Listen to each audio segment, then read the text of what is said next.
Olá pessoal, eu sou Ana de Ponte, professora de História, e nessa aula de hoje nós vamos estudar sobre a Era Vargas. E nós vamos aprender um pouco sobre o Estado Novo, que durou de 1937 até 1945.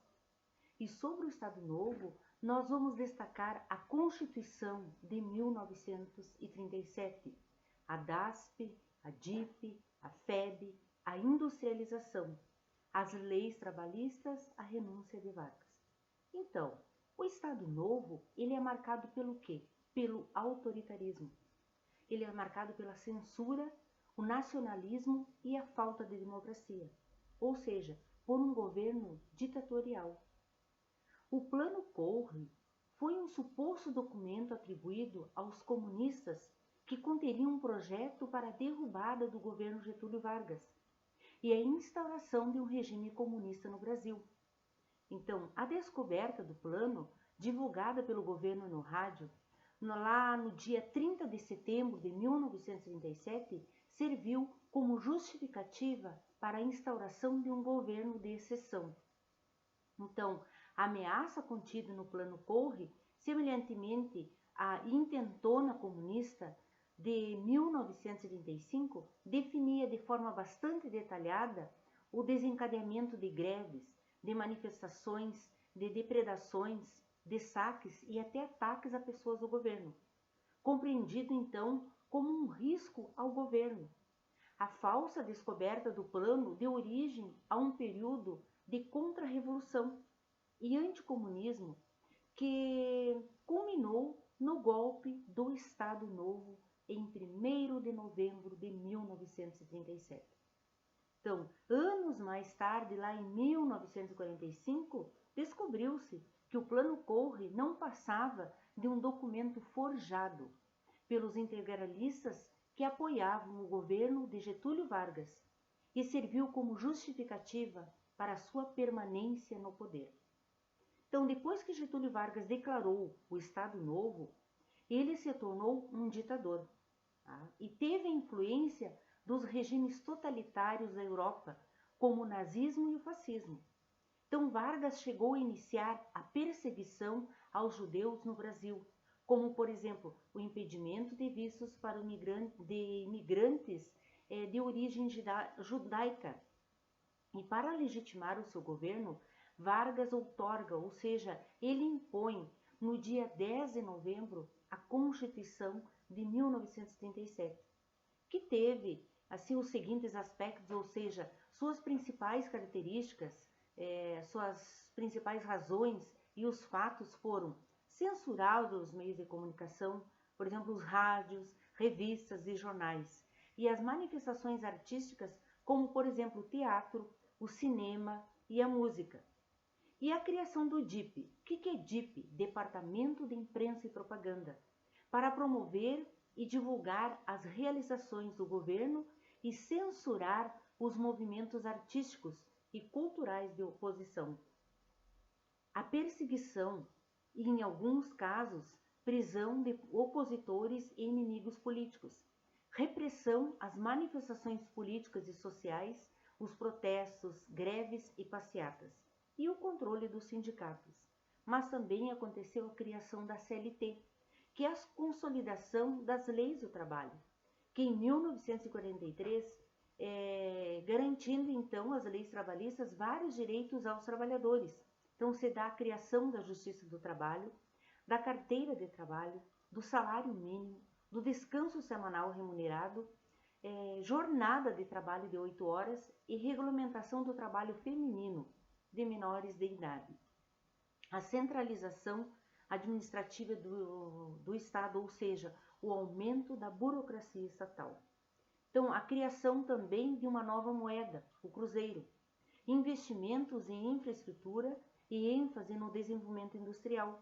Então, a criação da Companhia Siderúrgica Nacional e da Companhia do Vale do Rio Doce. A participação do Brasil na Segunda Guerra Mundial, ao lado dos aliados, ou seja, a Inglaterra, os Estados Unidos e a União Soviética. Então, o que aconteceu com essa aliança?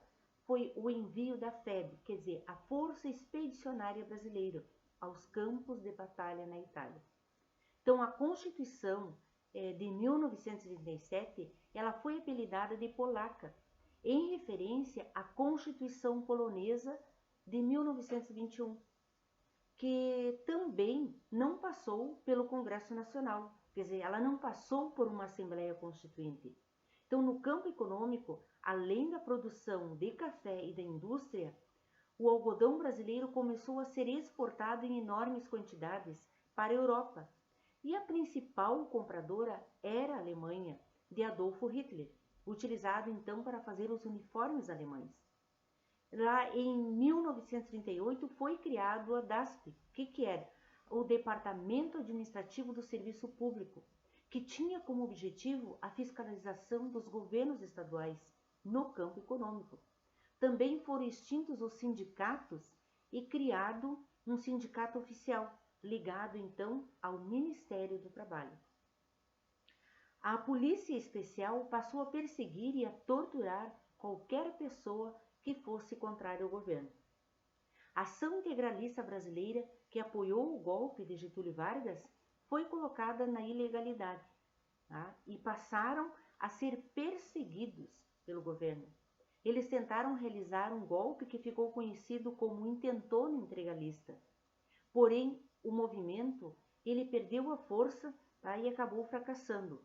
Então, em 1939, se iniciou a Segunda Guerra Mundial na Europa. E o Brasil, que estava em cima do muro, encerrou os laços econômicos com a Alemanha. Então, Getúlio estava em cima do muro porque ele negociava tanto com os Estados Unidos quanto com a Alemanha. Então, a partir de 1940, o governo ele iniciou os investimentos na indústria, criou a Companhia Siderúrgica Nacional e o Vale do Rio Doce, por isso impulsionou a industrialização e a economia do Brasil. E os Estados Unidos entraram na Segunda Guerra Mundial e, para conseguir o apoio dos países americanos, os Estados Unidos iniciaram a política da boa vizinhança. Então, a partir daí, criaram vários acordos com o governo brasileiro. E entre essas medidas estava a compra do café, a compra de minerais, a compra da borracha. E lá em 1942, os submarinos alemães afundaram diversos navios mercantes na costa brasileira, do sudeste ao nordeste. Então, com isso, o Brasil declara a guerra à Alemanha e cria então a FEB, que é a Força Expedicionária Brasileira, e com o objetivo de quê? De enviar tropas para lutarem na Europa ao lado dos aliados, que eram os Estados Unidos, a França, a Inglaterra e a União Soviética, que combatiam o eixo que era formado pela Alemanha, Itália e Japão. Foi criada também uma imagem pela Walt Disney, uma cobra fumando, que naquela época as pessoas diziam que era mais fácil uma cobra fumar do que o Brasil entrar na Segunda Guerra Mundial, quer dizer, faziam uma crítica, e de fato, como diz, a cobra fumou, o Brasil acabou entrando, E com o Brasil como aliado, os Estados Unidos iniciaram a construção de uma base militar em Natal, no Nordeste. Então a FEB foi treinada e equipada pelo exército norte-americano. Lá em 1944, as tropas brasileiras, formadas por 25 mil homens, foram enviados para lutarem na Itália.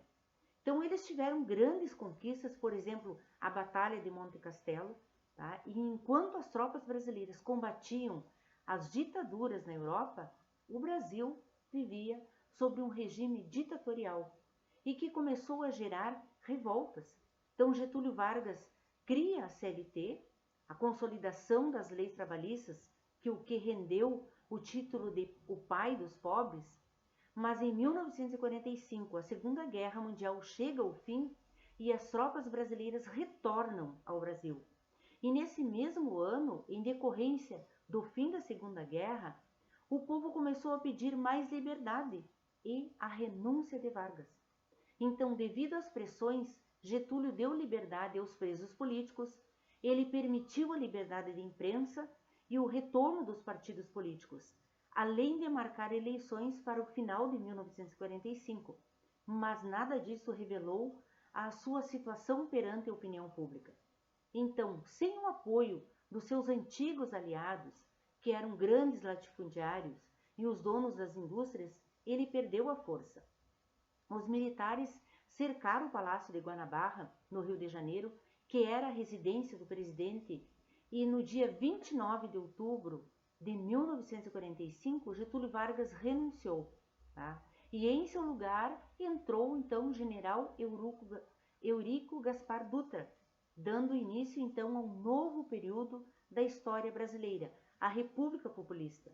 Então, pessoal, vamos agora fazer assim um pequeno resumo de tudo isso, porque tantas datas, tantas coisas, mas que de fato nesse Estado Novo. Então, a ditadura de Vargas, ela possuía laços econômicos e ideológicos com o regime de Adolfo Hitler, visto que Getúlio Vargas impediu, entrada de imigrantes judeus no país durante um tempo. E lá em 1937, Getúlio impôs a Constituição que trazia as seguintes medidas, que era a extinção do voto direto, o fim dos partidos políticos, a pena de morte, a permanência dos direitos trabalhistas, o maior poder para o executivo. Também criou a DASP, que era o Departamento Administrativo do Serviço Público, que tinha como objetivo a fiscalização dos governos estaduais no campo econômico. Tá? Foi criado o DIP, que era o Departamento de Imprensa e Propaganda, responsável pela censura e a divulgação de notícias, quer dizer, eles noticiavam aquilo que eles queriam. Tá? E investiu na industrialização com a criação do Vale Rio Doce e da Companhia Siderúrgica Nacional. Os navios brasileiros são afundados por submarinos alemães. Então o Brasil cria a FEB, a Força Expedicionária Brasileira, que recebeu então o apoio dos Estados Unidos e foi enviado para a Europa lá em 1944. Então os Estados Unidos passaram a comprar produtos brasileiros e criaram então uma base militar em Natal. E criou então a CLT, que era a consolidação das leis trabalhistas. Mesmo tomando medidas para melhorar assim a sua reputação, Vargas acabou renunciando lá em 1945. Tá? Então a conclusão de todo esse tempo do Estado Novo, a conclusão histórica, podemos dizer assim, o governo de Vargas, durante o Estado Novo, ele apresentou pontos positivos e negativos para o país. Mas na área econômica o país fez grandes avanços, com a modernização industrial e também investimentos, e também foram beneficiados com leis trabalhistas, garantindo assim diversos direitos. Porém, no aspecto político, o Estado Novo significou a falta de democracia, a censura e a aplicação de um regime de caráter populista. Então ficamos aqui então com um breve relato, um pequeno resumo sobre esse período do Estado Novo.